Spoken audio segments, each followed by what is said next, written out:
अभी तो मामा मार के पीछे कौन सा मेरे मध्य पत्र बीच गाड़ी मेरे मारे के कड़ा मामा पे चलो मध्य पत्र बीच तो आ जाओ कड़ा तो गाड़ी दो मोटरसाइकिल मध्य पत्र बीच।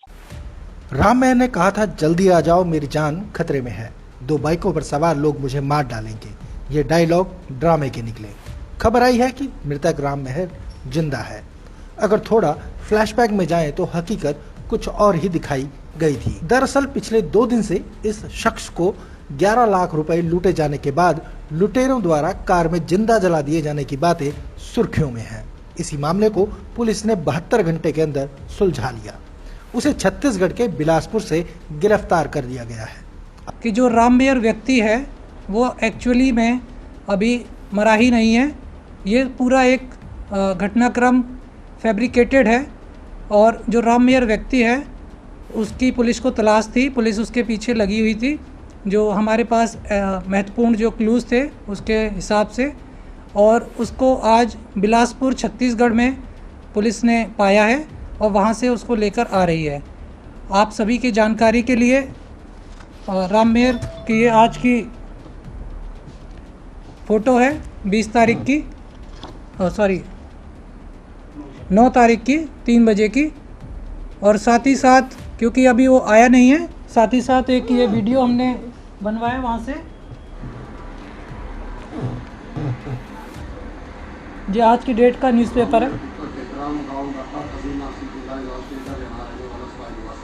अब सवाल उठता है कि उसने ये सारा ड्रामा क्यों रचा। इसका खुलासा भी पुलिस जल्द ही करने वाली है। साथ ही कार में जो जला हुआ कंकाल मिला था वह किसका था। बताते चले कि 6 अक्टूबर की रात को हांसी के बरवाला रोड पर पुलिस को एक कार में किसी व्यक्ति के जिंदा जले होने की सूचना मिली थी।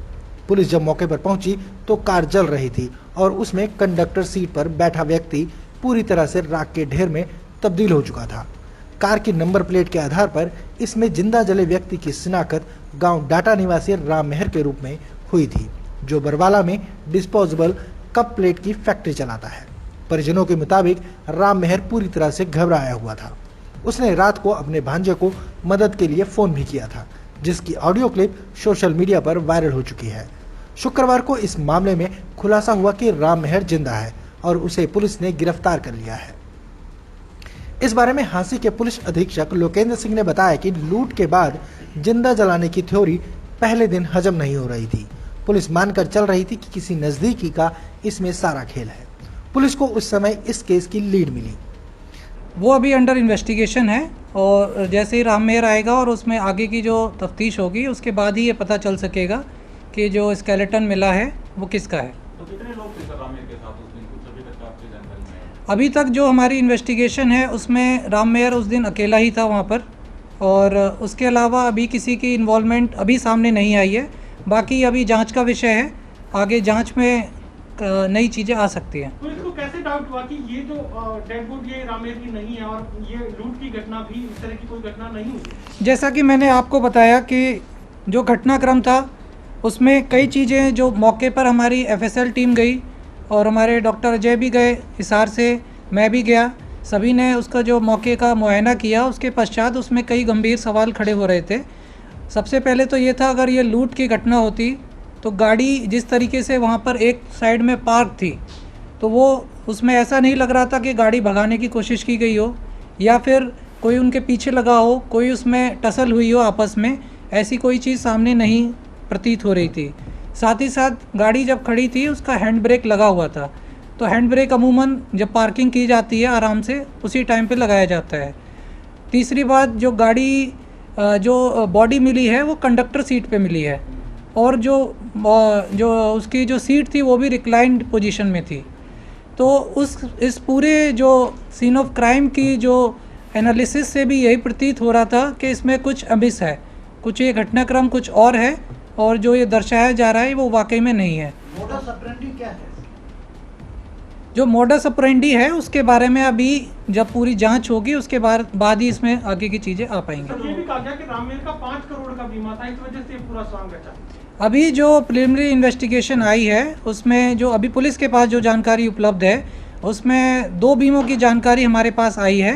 करीब 1 करोड़ 10 लाख का इसका SBI का बीमा है और 50 लाख की LIC की पॉलिसी है जो शायद रिसेंटली कराई गई थी, बट इसके बारे में अभी इन्वेस्टिगेशन जारी है। इसके जो डॉक्यूमेंट्री डिटेल्स है अभी हमें लेने बाकी है। इसने सर अपना मोबाइल था, उसके बाद फोन रखा है बंद था इसका, उसकी वजह से मैं फंस गया था। मोबाइल उसका उस टाइम के बाद से ऑफ था। पुलिस अन्य सुरागों पे कार्य करते हुए उसके पास पहुंची है। क्या रामेर के परिवार के लोगों के शामिल होने की कोई आशंका या इसमें पैदा हो रही है? अभी ये मैटर अंडर इन्वेस्टिगेशन है। अब जैसे जैसे पूछताछ होगी उसके बाद ये सारी चीज़ें सामने आ सकती क्या हैं। गर्लफ्रेंड का भी कोई फैक्टर सामने आया है रामेर की? मैंने जैसे कि बताया अभी अंडर इन्वेस्टिगेशन है। एक बार सारी पूछताछ हो जाने दीजिए और सारे जो क्लूज़ हैं उनको पूरा वर्कआउट करने के बाद हम आपको डिटेल में सारी चीज़ें बताएंगे। वो स्केलेटन जो मिला है सर वो एफएसी है या एक्चुअल है? स्केलेटन जो अभी तक जो प्रारंभिक जो वहाँ पर प्राइमा फेसी वहाँ पर जो डॉक्टर्स ने जांच किया है, स्केलेटन रियल है। रियल हाँ, स्केलेटन रियल है और उससे हमने जो DNA सैंपल वगैरह जो भी पॉसिबल थे वो भी लेके भिजवाए हुए हैं लैब में।